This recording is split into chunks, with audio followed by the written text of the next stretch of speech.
नमस्कार, वणक्कम, सत श्री अकाल। कैसे हैं प्रभु? डिफेंडिंग चैंपियंस का स्वॉस एनालिसिस हो गया। पुनेरी पलटन के बारे में हमने विस्तार से बात कर ली।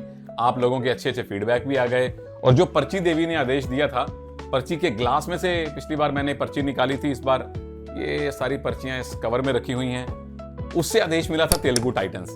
बाकी 10 पर्चियां अभी इसके अंदर हैं। देखते हैं कि अगला स्वॉस एनालिसिस किस टीम का होने वाला है। लेकिन आज बारी है के हुड्डा और पवन सेहरावत की टीम तेलुगु टाइटंस की। तो आइए टाइटंस की बात करते हैं।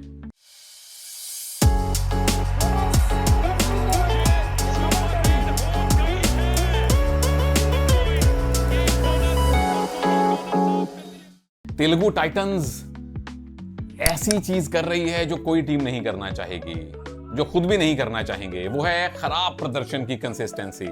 सीजन 10 में, सीजन 9 में, सीजन 8 में ये टीम लगातार 12वें स्थान पे रही है।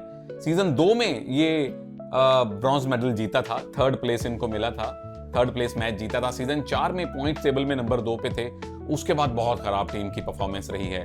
बावजूद इसके कि राहुल चौधरी जैसे, अजय ठाकुर जैसे, पवन सेहरावत जैसे, सिद्धार्थ देसाई जैसे बड़े बड़े रेडर इस टीम के साथ जुड़े हुए हैं। इस बार आपने जो टीम चुनी है उस पर नजर डाल लेते हैं। सबसे पहले टीम ने अच्छा काम यह किया कि पिछले सीजन के खत्म होते होते ही के हुड्डा साहब को साइन कर लिया। यानी उनको एक 8-10 महीने की पूरी विंडो मिल गई अपनी टीम को बनाने के लिए। और हुड्डा साहब की जो क्लास है वो आप सब और मैं देख चुका हूं। आप भी देख चुके हैं, मैं भी देख चुका हूं। सबसे पहले आपको टीम बता देता हूं कौन कौन सी है। पवन सेहरावत तो हैये हैं, आपने एफबीएम कार्ड दिखा के उनको टीम में वापस लिया था। फिर आशीष नरवाल आपने ले लिए, बहुत बढ़िया रेडर हैं। प्रफुल्ल जावरे आपने रिटेन किए थे। मंजीत शर्मा, वो दिल्ली के लंबे रेडर मंजीत, उनको लिया गया है। ओमकार पाटिल लिए गए हैं। डिफेंडर्स में कृष्ण ढुल, हुड्डा साहब की एक और पसंद, दिल्ली से आ गए हैं। मिलाद जब्बारी, राइट कवर ईरान के, वापस लिए गए हैं। मोहम्मद मलक जो कि लेफ्ट कॉर्नर हैं, लिए गए हैं। शंकर गदई रिटेन किए गए थे जो राइट कॉर्नर खेलते हैं, महाराष्ट्र से हैं। अजीत पवार हैं जो लेफ्ट कवर खेलते हैं। अंकित हैं एक और लेफ्ट कॉर्नर जो दिल्ली में थे। साथ में सुंदर हैं। ऑलराउंडर्स में बहुत बड़ा नाम है विजय मलिक का, फिर साथ में अमित कुमार हैं और संजीव हैं। ये है टीम की संरचना। अब बारी है स्वॉस एनालिसिस की। स्वॉस का पहला एस आता है स्ट्रेंथ का। मजबूतियां क्या हैं? पहली मजबूती, डिसेंट रेडिंग, अच्छी रेडिंग है। आपके पास पवन है तो सपोर्ट देने के लिए मंजीत हैं, विजय मलिक हैं, प्रफुल्ल जावरे हैं। इनमें से विजय अनुभवी हैं, मंजीत भी अनुभवी हो चुके हैं। प्रफुल्ल ने पिछले सीजन में प्रॉमिस दिखाया था। तो अब रेडिंग सिर्फ पवन के इर्द गिर्द नहीं है, पवन को सपोर्ट देने वाले खिलाड़ी हैं। दूसरी मजबूती और बहुत बड़ी मजबूती है कोच के हुड्डा का टीम के साथ होना। उन्हें मालूम है कि ट्रॉफीज कैसे जीती जाती हैं। दिल्ली भी तेलुगु टाइटंस की तरह निचले पायदानों पे घूमती थी। फिर हुड्डा साहब आए, उनको फाइनल ले गए, अगली बार ट्रॉफी जितवा दी। तीसरी मजबूती, हुड्डा साहब के जो पसंदीदा खिलाड़ी हैं उनकी स्टैंप, उनकी अथॉरिटी यहां पे नजर आती है। जिन खिलाड़ियों के साथ वो दबंग दिल्ली में चैंपियन बने थे, उसी चैंपियन टीम से वो विजय मलिक को लेके आए, वो रेडर मंजीत को लेके आए, वो कृष्ण ढुल को लेकर आए, वो अंकित को लेकर आए। तो कोच को ये पता होता है कि किन खिलाड़ियों से मैं काम करवा सकता हूं। वो हुड्डा साहब ने किया है। चौथी मजबूती है कि टीम का बैलेंस अब बेहतर है। अब आपके पास अंकित और कृष्ण ढुल के तौर पे बेहतर डिफेंडर हैं, बेहतर कॉर्नर हैं। ओवरऑल बैलेंस टीम का मुझे अच्छा लग रहा है। अब आते हैं चुनौतियों पे। कमजोरियां नहीं, मैं चुनौतियां कहता हूं जो टीम के जो सामने खड़ी हुई हैं। पहली चुनौती आती है प्रभु कि टीम के ऊपर बहुत बड़ा बैगेज है, बहुत बड़ा बोझ लेके टीम चल रही है कि सीजन 2 से बाद हमने कभी सेमीफाइनल नहीं खेला और पिछले 3 सीजन में लगातार सबसे निचले पायदान पे हैं, ट्रॉफी नहीं जीती। वो बैलेंस, वो बैगेज, बोझ बढ़ता जाता है। ये चुनौती है, इसको आपने पार पाना है। दूसरी चुनौती आती है इंडिविजुअल प्लेयर्स पे। विजय हैं, मंजीत हैं। पिछला सीजन बहुत अच्छा नहीं था। मंजीत दिल्ली में ही थे, विजय यूपी में थे। लेकिन जब ये दोनों इकट्ठे दिल्ली में थे, वो सीजन अच्छा था। पिछला सीजन आपको भूलना पड़ेगा। तीसरी चुनौती आती है कि डिफेंस के कॉम्बिनेशन नए बनेंगे, जो 2 कवर्स खेलेंगे। कॉर्नर्स भी संभवतः अंकित और कृष्ण बहुत देर बाद इकट्ठे खेलने वाले हैं। तो डिफेंस में नए नए कॉम्बिनेशन हैं। ये टीम के लिए चुनौतियां हैं। अब आते हैं अपॉर्चुनिटीज पे।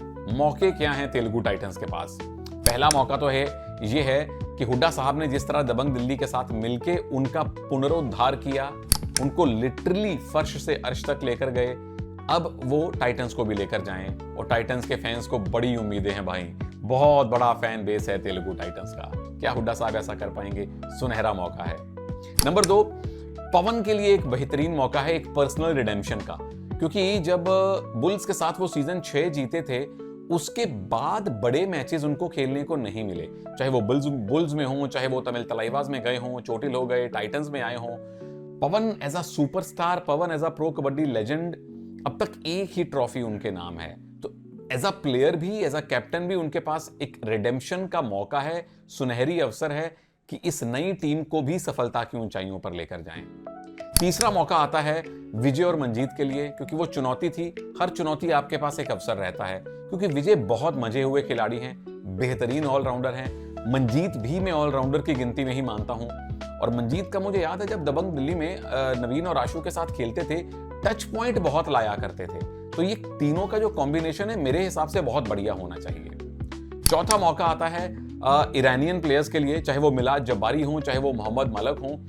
आप पहले सीजन से देख लीजिए, तेलुगु टाइटंस ईरान के प्लेयर्स को अपने दल में रखता है, उन पे भरोसा जताता है, उनको अवसर देता है। तो आपको किसी भी पोजीशन, कॉर्नर या कवर में खेलने का मौका मिले, अवसर है, फायदा उठाइए, नए टीम के सेटअप में जम जाइए। स्वॉस में आखिरी लेटर आता है एस का, और वो है स्ट्रेटजी। क्या रणनीति के साथ तेलुगु टाइटंस और केके हुड्डा इस बार जाएंगे? सबसे पहले तो आपने ट्रेनिंग में जो शुरू हो चुकी है या होने वाली है, डिफेंस के कॉम्बिनेशन सेट करने हैं, क्योंकि इन 4 में से कम 2 ऐसे डिफेंडर होंगे जो बाकी 2 के साथ पहली बार खेल रहे होंगे। नंबर 2, मुझे लगता है कि कॉर्नर्स इस पूरे सीजन में टीम का डिफेंस चलाएंगे, जो संभवतः अंकित और कृष्ण डुल होने वाले हैं, जो दोनों हुड्डा साहब के साथ पहले खेल चुके हैं। नंबर 3, पवन जाहिर तौर पे आपके रेडिंग के सेंटर में रहेंगे, रेडिंग उनके इर्द गिर्द घूमेगी, पर बाकी रेडर्स को भी साथ साथ चलाना होगा। 40 में से 20 रेड नंबर 2 और नंबर 3 रेडर्स को, 20 या 25 रेड उनको भी मिलनी चाहिए, ताकि किसी दिन पवन का ऑफ डे हो या पवन बाहर बेंच पे बैठे हों तो रेडर आउट ऑफ प्रैक्टिस ना हो जाएं। और नंबर 4, केके हुड्डा साहब की फिलॉसफी है जो वो कई बार मुझे बता चुके हैं। वो कहते हैं कि भाई मुझे डुओ डाई का समझ में नहीं आता, जब मेरे पास 3-4 बढ़िया रेडर हैं तो क्यों हम स्लो गेम खेलें। तो उसी फिलॉसफी के हिसाब से मुझे लगता है कि उनकी स्ट्रेटेजी बनेगी कि ये टीम डुओ डाई पे नहीं खेलेगी, ऑल आउट जाएगी, अग्रेसिव खेलेगी। ये थी मेरी अपनी सोच। शॉर्ट एंड स्वीट में मैंने स्वॉस एनालिसिस किया है तेलुगु टाइटंस का, और आशा करते हैं कि पवन के साथ, हुड्डा साहब के साथ ये टीम फाइनली निचले पायदानों से निकले, टॉप 6 में तो आए, और अगर उससे भी ऊपर जाती है तो ये सोने पर सुहागा होगा। आप बताइए पवन के फैंस नीचे कमेंट्स में, कहां इस बार आप अपनी टीम को देख रहे हैं।